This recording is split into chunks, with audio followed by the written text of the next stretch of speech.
mungkin saja memi'rajkan Nabi langsung dari Masjidil Haram ke Sidratul Muntaha, tak perlu ada Isra dulu. Tapi kenapa ada Isra? Kata Fakhruddin Ar-Razi, Isra itu perjalanan horizontal dari Masjidil Haram ke Masjidil Aqsa, simbol dari kehidupan dunia, simbol dari hablum minan nas. Mi'raj itu adalah perjalanan vertikal, simbol kehidupan akhirat, simbol dari hablum minallah. Isra Mi'raj terjadi satu paket. Ini maknanya bagi kita harus seimbang antara hablum minallah dan hablum minan, harus seimbang antara dunia dan akhir. Kembali lambang Nahdlatul Ulama mensyiratkan simbol itu di tali yang tersimpul dua kali. Di lambang Nahdlatul Ulama kan ada tali ya Pak, nah ada tambang itu, nah tali itu hablun bahasa Arabnya, diikat dua kali ya Pak, dan simetris. Ikatan pertama hablum minallah, ikatan kedua hablum minan, seimbang. Artinya warga NU harus seimbang hablum minallah dan hablum minan. Karena ada orang ibu yang hablum minallahnya baik tapi hablum minanasnya jelek. Berjamaah getol, tadarus getol, Senin Kemis tara kaliwa juga orang dia. Tara kalangkung Senin Kemis Pak. Alham hari puasana. Nah hari puasana maku-maku. Nah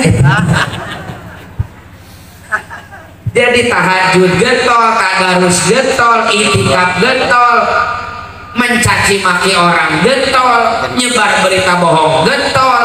Nah hablum minallah baik, hablum minanas jelek. Bukan orang baik itu Pak. Ada lagi orang yang hablum minanasnya baik tapi hablum minallahnya jelek, nyebar berita bohong parah, nganyerikeun batur parah, mencaci maki batur parah, sholat parah, puasa parah. Nah itu hablum minanas baik, hablum minallah jelek. Dan yang kedua Pak, akhirat dan dunia harus seimbang. Wabtagi fima ataqallahu darul akhirah wala tansa nasibaka minad dunya. Tujuan utama kita memang akhirat Pak, tapi kata Allah jangan lupakan juga kehidupan duniamu. Untuk memotivasi kehidupan akhirat, saya bermakmum sama Sayyiduna di sini karena biasa yang disampaikan oleh sepuh-sepuh kita itu urusan akhirat. Kita akan hidup sesudah mati, kita akan ada akhirat sesudah dunia.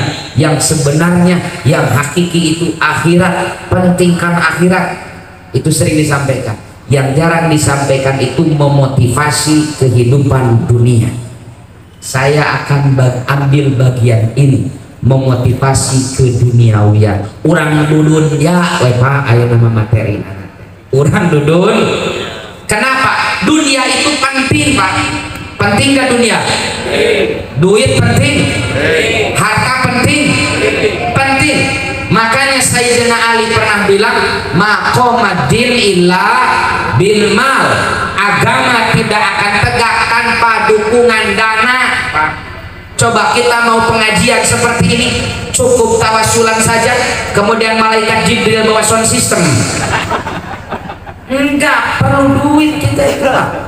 Kita mau membangun madrasah, mau membangun jalan, mau membangun masjid, cukup hanya tirakat saja, menanti malaikat bawa besi, bawa semen, gitu enggak? Enggak, kudu ka toko material. Pertanyaannya, ari toko material tersaing dibayar ku surat Al-Ikhlas? Kudu duit Pak. Matak duit teh ya Ibu, rukun Islam teh 5 nu gratis kan hiji maca syahadat, 4 sisanya perlu dana loh. Nih rukun Islam yang gratis cuma 1, baca syahadat. Sholat perlu dana pasti. Kenapa? Masa kain sarung jemuk kena ngadaguan pembagian picaleg? Kita yang harus beli. Puasa Ramadan perlu dana pasti. karena buka dan sahur tidak ada anggaran dari dana desa. Laras aku kita yang harus beli, apalagi zakat, apalagi naik haji 50 juta loh sekarang ongkosnya. Ada kewajiban rukun Islam kelima harganya 50 juta. Itu tandanya umat Islamnya harus kaya. Makanya Nabi memohon perlindungan kepada Allah. Allahumma inni a'udzubika minal kufri wal fakri. Ya Allah, aku berlindung kepadamu dari kekafiran dan kefakiran. Kenapa? Kadal fakru ayyakuna kufra. Terkadang kefakiran itu menggelincirkan seseorang kepada kekafiran, karena suara perut yang keroncongan biasanya lebih nyaring daripada suara hati nurani. Ketika kita sudah bicara masalah lapar, no logika. Sudah lapar itu orang bisa nekat loh Pak. Makanya ini mohon doa dari para sepuh.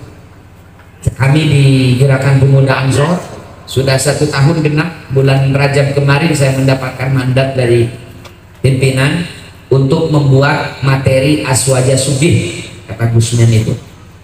Jadi aswaja yang memotivasi, yang menjadikan spirit agar warga Nahdlatul Ulama meningkatkan etos kerja. 15 tahun terakhir kemarin kita fokus menyuarakan aswaja dan kebangsaan. Bagaimana Ahlus Sunnah wal Jamaah menggerakkan warga NU khususnya untuk membela tanah airnya, mencintai tanah airnya, menjaga dari rongrongan yang benci terhadap NKRI. Dan alhamdulillah kita sukses Pak. Hari ini kita mulai melangkah lagi. Bagaimana aswaja ini memotivasi warga NU untuk meningkatkan etos kerja.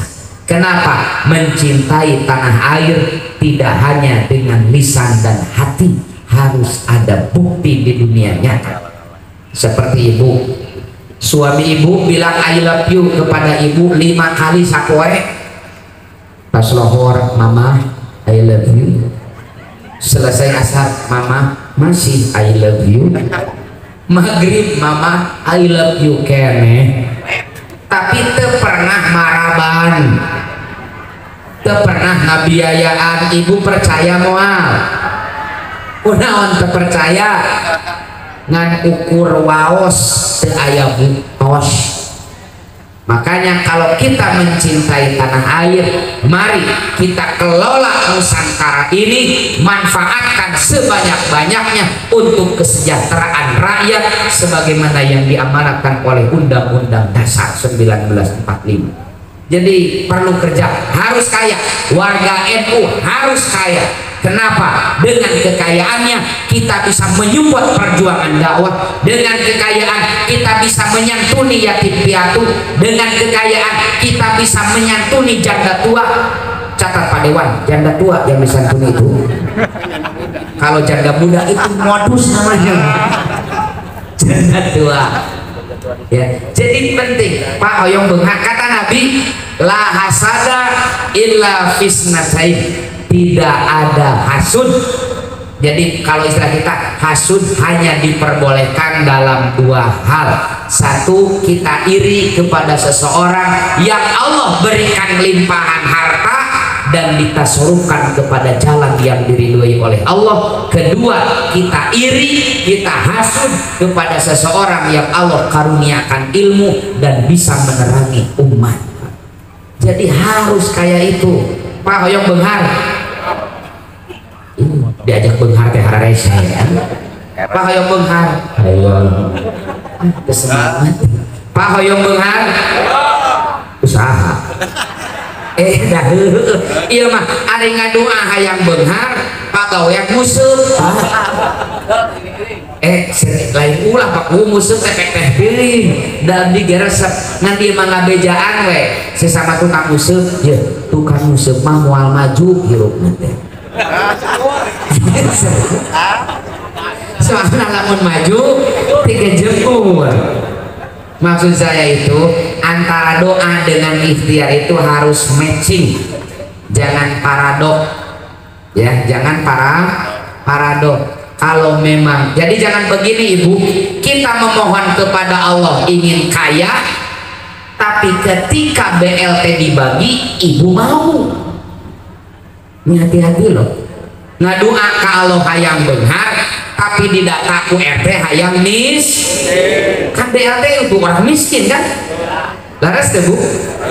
Hari di dia lamun teka bagian BLT sok aya anu kukulutuh, alhamdulillah. Serius Pak U, abdi masuk rada bunga lamun di hiji daerah nu teka bagian bansos sok kukulutuh bunga. Kenapa bunga? Eta teh ciri kiamat lila kene. Dasar Rasulullah, kalau kiamat sudah dekat, kita mau sedekah sebanyak apapun tak akan ada yang menerima. Yo, aya bansos 2 truk sahoyong, mual. Yo, aya aspirasi, mual. Kiamat geus deukeut. Kitu. Aya nama teu kabagian bantuan teh marah-marah, berarti kiamatna lila keneh. Bisa 2 periode deui lah Pak Gurunya. Lila keneh kiamat. Maksud saya itu antara doa dengan ikhtiar itu harus matching. Makanya 8 tahun sebelum Nahdlatul Ulama resmi berdiri, Mbah Hasyim Asy'ari dan Mbah Wahab Hasbullah mendirikan organisasi ekonomi dengan nama Syirkah Nahdlatul Tujjar, Koperasi Kebangkitan Para Ekonom, kebangkitan para usahawan. Kenapa ekonomi itu penting, Pak? Ekonomi itu penting. Dan Nabi kita yang mulia bukan Nabi pemalas, tapi Nabi pekerja keras. Usia 8 tahun menggembalakan kambing penduduk Mekah dalam riwayat Bukhari dengan bayaran beberapa kirot, membantu perekonomian Abu Thalib. Usia 12 tahun dibawa dagang oleh Abu Thalib ke Syria. Pulang dari Syria, Nabi tertarik menekuni perdagangan. Nabi belajar dagang, kerja kepada saudagar-saudagar Mekah. Ketika menginjak usia dewasa, usia 17 atau 18 tahun, Nabi yakin bahwa sektor perdagangan adalah jalan hidupnya. Nabi berwirausaha. Kalau istilah sekarang, kedua, Nabi menjadi penggerak UMKM ketika remaja. Nabi tak punya modal, Nabi tak punya barang untuk dijual, tapi Nabi punya skill, punya keahlian dagang yang didapat dari saudagar-saudagar Mekah selama 5 tahun. Akhirnya Nabi datangi pedagang-pedagang kecil, Kang gaduh naon? Iya aya kirim pik sampel, uyos ku abdi diical, mana? Ibu gaduh naon? Abdi mah ieu teh gaduh bala-bala, uyos ku abdi diical, mana? Kang gaduh naon? Teu gaduh, abdi mah boga harga diri, uyos ku abdi dijual harga dirina. Maka viral di penduduk Mekah saat itu ada anak muda namanya Muhammad bin Abdullah, etos kerjanya top, kalau dititipi dagangan bayarannya jelas, kalau dititipi modal persentasenya jelas dan berkembang biak. Untuk berkembang biak, nah di urang mah kalau dititipi modal teh berkembang biak. Coba tahun kemarin pemerintah untuk penanggulangan COVID, dampak COVID, memberikan bantuan modal kepada usaha kecil menengah. Ada yang 1,2 juta, ada yang 2,4 juta, betul gak Pak Bu? Sekarang cek sudah 1 tahun modal itu diberikan. Berkembang biak apa berkembang beak? Nah Nabi itu kalau diberi modal berkembang biak, persentasenya jelas, tak pernah mengecewakan. Tak pernah mengecewakan. Bahasa Arabnya Al-Amin. Kata Al-Amin disematkan oleh penduduk Mekah kepada Sayyidina remaja dari track record beliau dalam berbisnis, bukan dari yang lain Pak. Soalnya kalau tidak pernah berdusta bukan Al-Amin, As-Siddiq. Al-Amin itu diberi tanggung jawab, dititipi amanah, ditunaikan sebagaimana kehendak yang menitipkannya. Al-Amin itu dari track record bisnis. Makanya Nabi kita itu pembisnis. Makanya sahabat-sahabat Ansor Bansar, marilah kita singsingkan lengan baju, kita membanting tulang. Kenapa? Kata orang tua kita, lamun hayang mayor kudu daek mayar laras apa ulah hayang untung bari enteng lamun hoyong beunghar Pak Jokowi telah memberikan tipsnya kerja kerja kerja. Nabi memotivasi orang yang melangkahkan kakinya mencari nafkah yang halal agar terhindar dari meminta-minta, agar keluarganya tidak memakan barang haram, setiap langkahnya fi sabilillah. Bagaimana Rasul memotivasi? Nantilah materinya saya kirim ke Gus Wafi, tolong di share. Ini materi tentang aswaja bugar, ngarah baleunghar kurang enu teh, ngarah lajisnu leuwih maju. Amin. Kenapa? Kita menghadapi resesi loh, dan mayoritas warga itu menengah ke bawah Pak. Pasti yang akan terdampak itu warga kita loh. Ya, makanya warga NU nasi semangat usaha, kemudian sisihkan hasil dari usahanya, titipkan ke Lajisnu. Kenapa? Biar kalau kita membagikan uang kita 100.000, apa sih efeknya kalau kita sendiri? Tapi kalau 100.000 yang kita miliki itu dikumpulkan di satu MWC, dikumpulkan di PC, menjadi kekuatan besar yang bisa menanggulangi masalah sosial. Ini penting lah ya, ada Kiai Dahlan yang lebih paham tentang ekonomi. Saya hanya ingin menggarisbawahi saja, da urang NU mah hese Kiai, jangankan tahlilan, jangankan manakiban, beunghar wae kudu aya dalil urang NU mah. Diajak beunghar teh hese we daur dalilna cenah Rasulullah beunghar. Makanya tahun kemarin kita ngisi di PCI Ansor Mesir, kita cari referensi, alhamdulillah kita kumpulkan. Ternyata Pak, data yang saya miliki itu informasinya luar biasa. Kata Imam An-Nawawi dalam kitab Fathus Somadil Alam, beliau mengutip dari gurunya Asy-Syaikh Yusuf As-Sumbulawini, mani takoda anan nabi fakir minal mal, siapa orang yang meyakini bahwa Nabi Muhammad itu miskin, dia telah berdosa besar. Meyakini Nabi Muhammad miskin adalah dosa besar. Justru selama ini yang kita dengar tentang Sayyidina Muhammad itu berlimpah harta atau miskin? Miskinnya Pak. Imam Al-Qurtubi, penulis tafsir Al-Jami' li Ahkamil Quran, beliau menyatakan di dalam Al-Quran paling tidak ada dua dalil bahwa Nabi Muhammad itu kaya raya. Satu, Nabi haram menerima zakat. Betul gak? Kenapa haram? Salah satu alasannya karena nabinya orang kaya. Kedua, Nabi dilarang menerima upah dari dakwahnya. Nabi dilarang menerima bayaran dari ceramahnya. Tapi catat, yang dilarang itu Nabi. Ini mohon digarisbawahi Pak Bu. Yang dilarang itu, kalau pengurus NU tidak ada larangan ya. La raiba fi. Kenapa? Wa wajadaka ailam fa'aghna. Allah telah cukupkan ekonomi beliau. Saya sudah rumuskan Pak dari riwayat-riwayat sahih. Saya cantumkan harga kekayaan Sayyidina Muhammad. Omset beliau itu seperti apa? Ternyata Pak, Nabi punya investasi di bidang ternak itu 5.736 ekor unta, 10.400 ekor kambing, 15 bidang tanah, satu tanah di Bani Nadir. Dalam riwayat Bukhari, satu kali panen dari Bani Nadir, Nabi mampu menyetok makanan pokok keluarganya selama 1 tahun full. Belum dari 14 bidang. Masa yang demikian miskin Pak?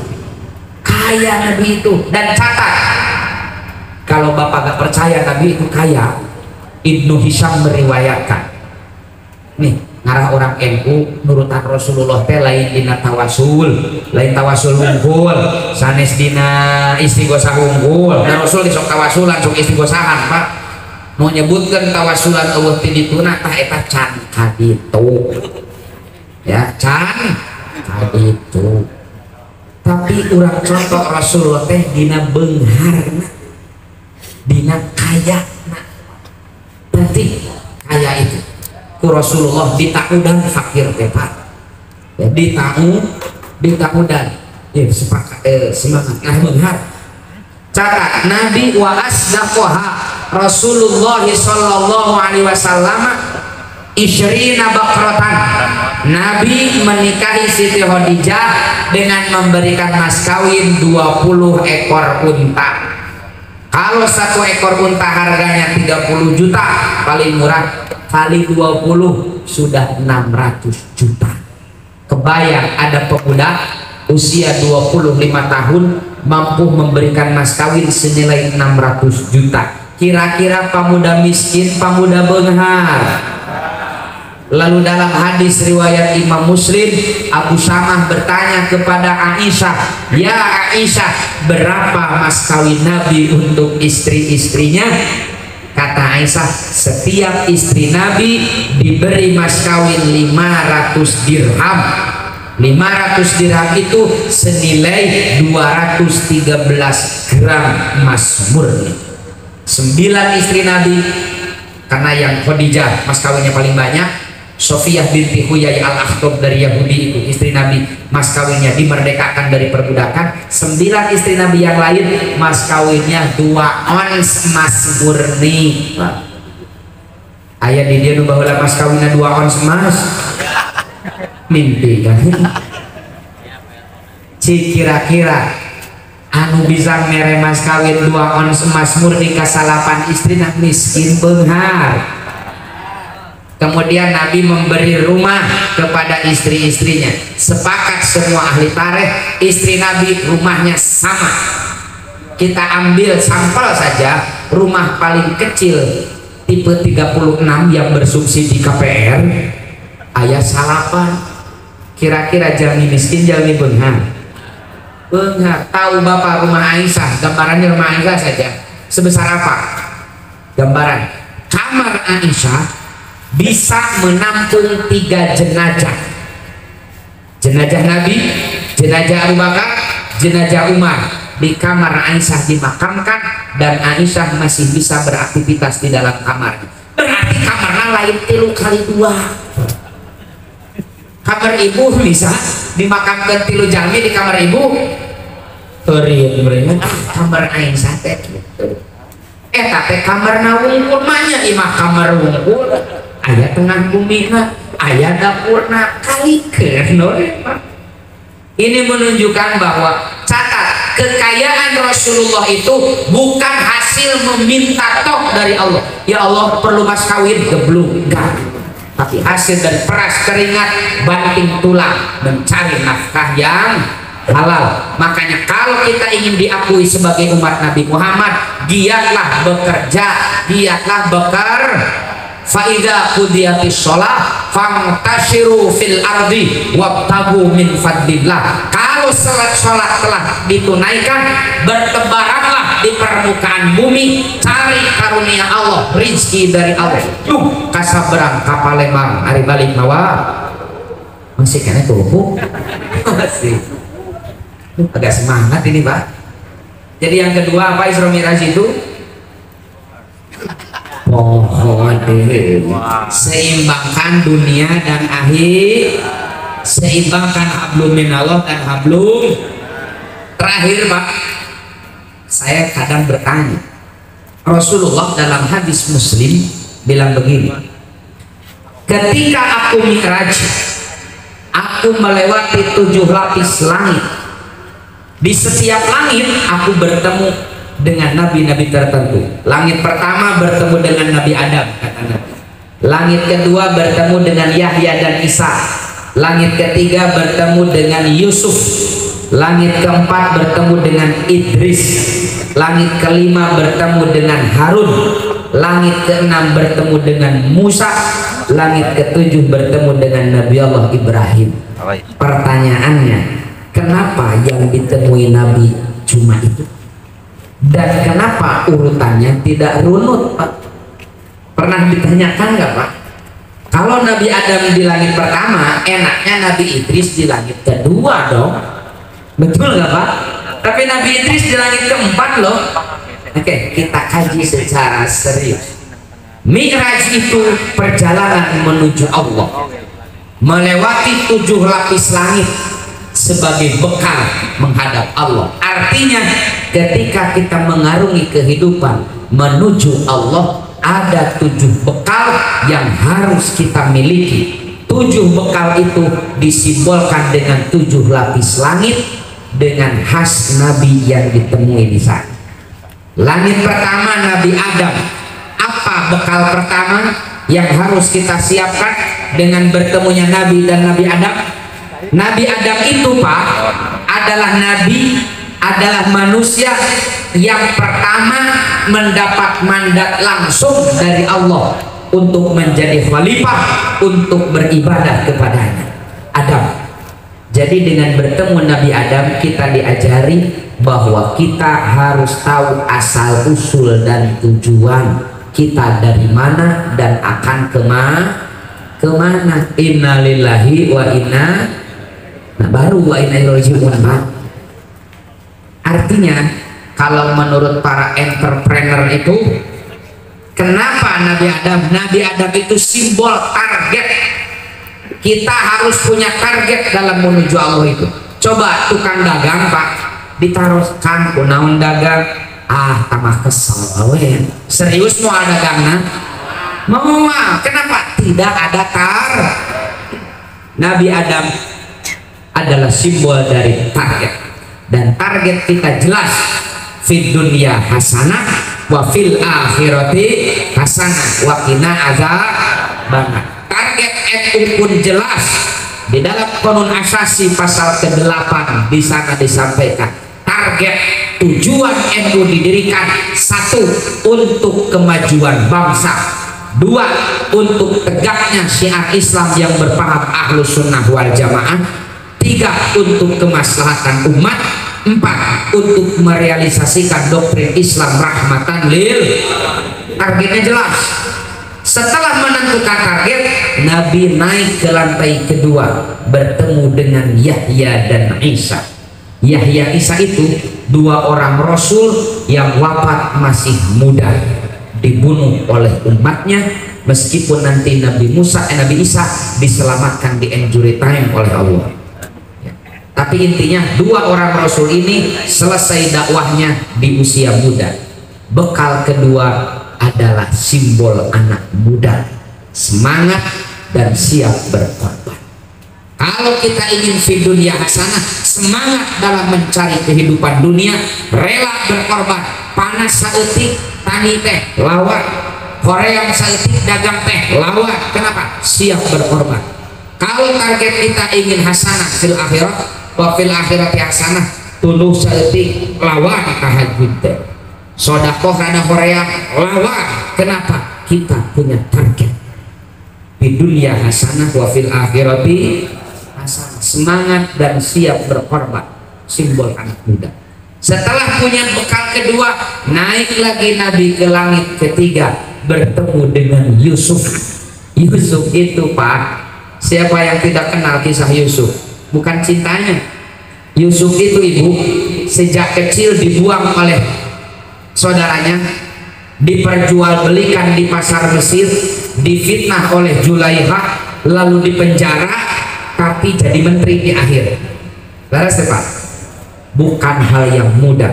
Anak yang sejak kecil dibuang, diperjualbelikan, difitnah dan dipenjara, jadi menteri teh lain menang heheotan, lain menang ngalamun, tapi menang kerja keras, menunjukkan kualitas dirinya kepada publik sehingga pantas untuk jadi menteri. Yusuf itu simbol pekerja keras. Jadi tentukan target, semangat dan siap berkorban meraihnya, kerja keras dalam mencapainya. Walladzina jahadu fina lanahdiyannahum subulana. Kerja keras. Langit keempat bertemu dengan Idris. Idris itu kalau dialek Yunani disebutnya Hermes. Makanya ada satu cabang ilmu namanya hermeneutik, itu diambil dari Hermes. Idris itu simbol kedikdayaan ilmu. Banyak hasil reka cipta penemuan Nabi Idris yang sampai sekarang bermanfaat. Dalam hadis riwayat Imam Hakim disampaikan, Nabi Idris itu penemu sistem jahit menjahit, dan sampai hari ini jahit menjahit berkembang luas dan sangat bermanfaat. Itu hasil dari penemuan Nabi Idris. Idris itu simbol kecerdasan. Artinya setelah kita bekerja keras harus bekerja cerdas. Meskipun bekerja keras tapi tidak kerja cerdas, gak akan sukses. Ada seseorang yang ingin jadi dokter, kerja keras, puasa, iktikaf, tadarus, namun deh tirakat, tapi tidak sekolah di fakultas kedokteran, Pak. Ketika buluan belut mau jadi dokter. Leres deh. Kerja cerdas itu kalau kita ingin jadi dokter, ya kuliah di fakultas kedokteran. Kerja cerdas. Makanya nama organisasi kita itu Nahdlatul Ulama, kebangkitan gerakannya orang-orang yang berilmu, yang melangkahnya dengan ilmu, diamnya dengan ilmu. Langit kelima, kita percepatlah. Bertemu dengan Nabi Harun. Nabi Harun itu, Pak, jadi Nabi kan atas rekomendasi Nabi Musa kan. Ya Allah, dampingi saya dengan Harun. Kenapa didampingi dengan Harun? Karena Nabi Harun itu, Pak, punya kelebihan pandai berkomunikasi, pandai berbagi, dan pandai menjalin solidaritas. Kenapa? Musa itu sejak kecil di istana Fir'aun, sudah dewasa harus dakwah ke Bani Israel, tak punya pengetahuan sosiologis, antropologis tentang Bani Israel. Yang tahu itu adalah Harun. Jadi Harun itu kelebihannya pandai membangun solidaritas. Siapa dan bagaimanapun kita tidak bisa berdiri sendiri, pasti membutuhkan bantuan orang, maka bangun solidaritas. Di langit ke-6 bertemu dengan Musa alaihissalam. Musa itu simbol keberanian dan keberpihakan kepada yang lemah. Musa keberpihakan terhadap yang lemah jelas. Bani Israel itu gilanya minta ampun, Pak, sampai bikin Tuhan sendiri. Tapi oleh Nabi Musa didampingi terus. Kenapa? Saat itu Bani Israel sedang berada di bawah kolonialisme Fir'aun, tertindas, didampingi. Berani. Siapa yang tidak tahu keberanian Musa melawan Fir'aun? Ya, Nabi Musa, Pak, jangankan kepada manusia, pada Allah pun berani nego Nabi Musa itu. Coba lihat di tafsir itu ya. Kata Allah, ya Bani Israel, ya Allah, nah itu ulah amanawi teh sabe bargaining Musa, Pak. Makanya di dalam hadis masyhur tentang sholat, ketika Nabi mendapatkan kewajiban 50 kali sholat sehari semalam, siapa yang mendorong Nabi meminta keringanan kepada Allah? Musa kan. Ketika Nabi pulang dari Sidratul Muntaha di langit ke-6, Nabi Musa pegang jam tadi, siap senior manawi arahan. Benar naon?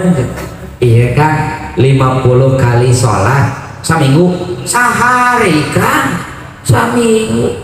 Kata Nabi Musa, sehari 50 kali. Mohon Muhammad, umat akang wae bepalinter tekun nih. Yahudi itu pinter dan tekun, Pak, makanya sukses ya. Makanya sampai hari ini mereka menganggap bahwa mereka itu adalah makhluk pilihan Tuhan karena kecerdasan dan ketekunannya, Pak ya. Umatku saja yang cerdas, tekun, pekerja keras, kalau dikasih 50 kali sholat sehari semalam, Muhammad memblek. Apalagi umatmu yang senang tiktokan dan lato-lato, dikasih 50 kali sholat nyerah. Terus gimana dong, Kang? Unjukkan ke Allah, minta keringanan. Duh, malu malu jong gitu. Berangkat Sayyidina Muhammad memohon keringanan kepada Allah. Kembali lagi cair kan berapa? 10%. Dikurangan 5, 45, masih berat, pulang lagi, kembali sampai berulang kali. Terakhir Nabi ditemui Nabi Musa, berapa sekarang Muhammad? 5 kali sehari semalam. Apa kata Nabi Musa? Muhammad, 5 kali oge keur urang Cibadak mah berat kene. Da sok aya urang Cibadak mah pas adan Allahu Akbar, Allahu Akbar geus adan deui. Sok aya nu kitu. Nabi Musa teh apaleun tipikal nu kararieu. Jadi Nabi Musa teh dibela ulah 50. Akhirnya 5. Unjukkan deh. Kata Nabi, saya malu. Teruslah sakit ogen. Bismillah. Mudah-mudahan.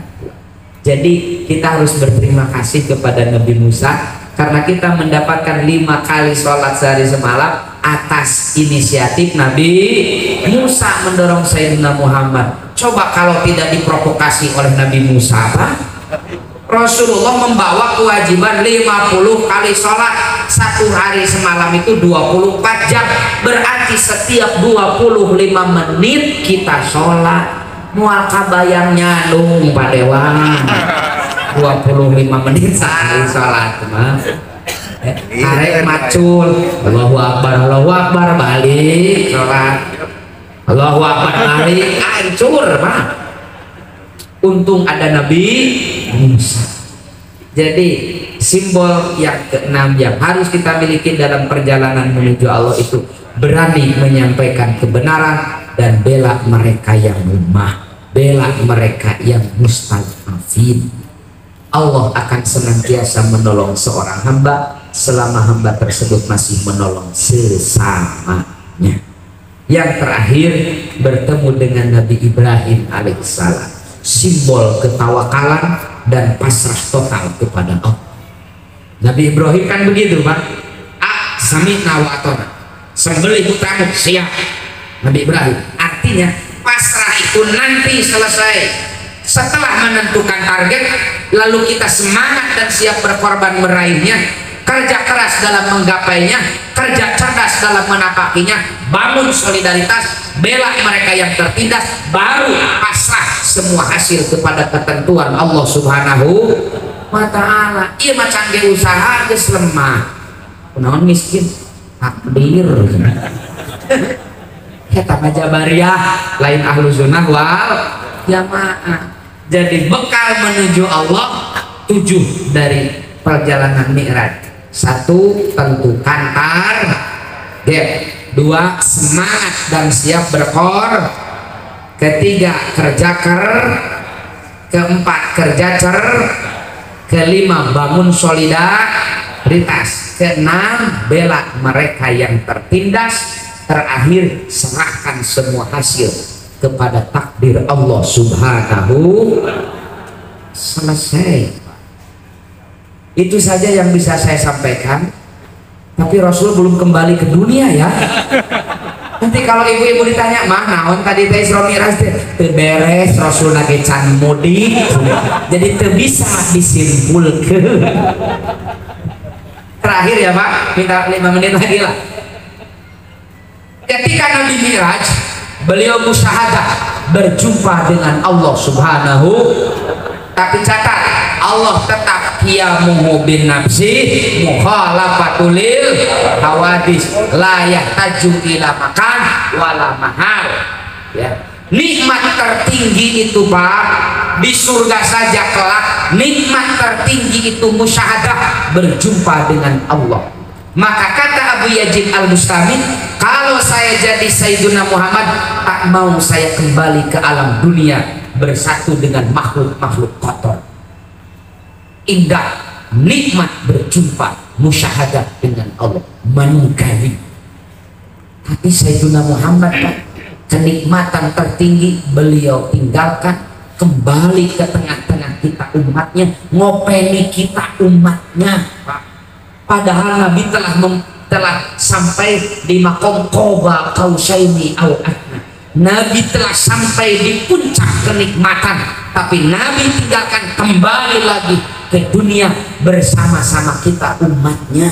Artinya ketika kita sudah menikmati kesuksesan, ketika kita sudah di puncak karir, jangan lupakan di bawah. Sudah menjadi anggota DPR, jangan enak di Menara Gading, jangan nyaman di zona aman, turun ke bawah, turun ke PAC, turun ke ranting. Mereka perlu arahan, jeung araheun. Eta setuju? setuju. Nah, imam mental miss ya. Jadi pengacara terakhir itu Nabi kembali ke tengah-tengah umatnya itu meninggalkan nikmat tertinggi. Pelajaran bagi kita, ketika kita sudah sukses, ketika kita mendapatkan nikmat dari Allah, jangan dinikmati sendiri.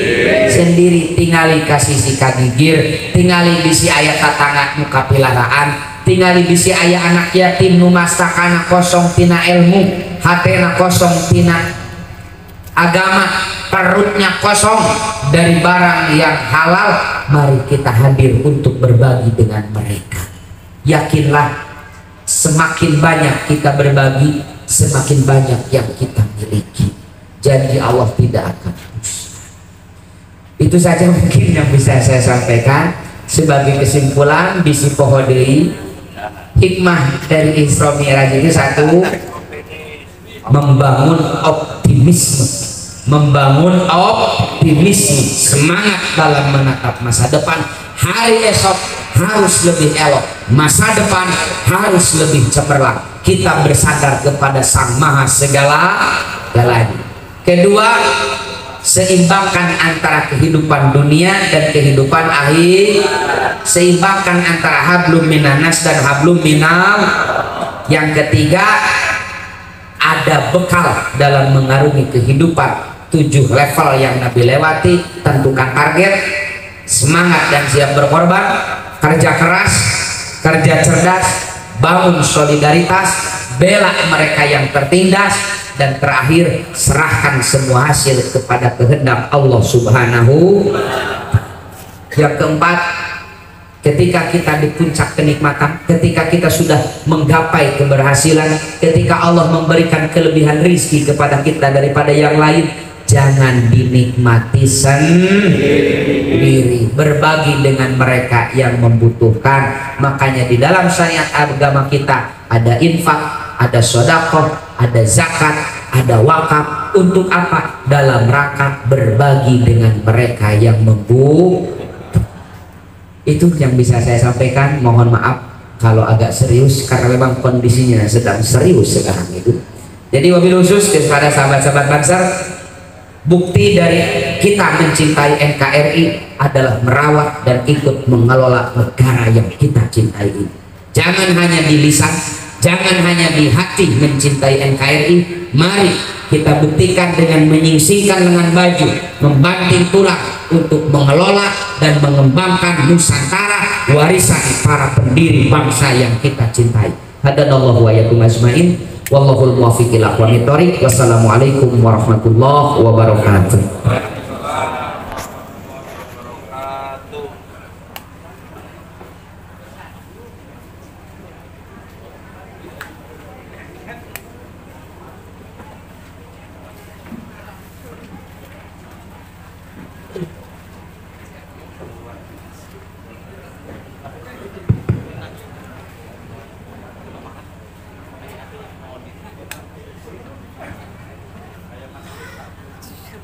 Atas nama hadirin wa hadirat, terima kasih.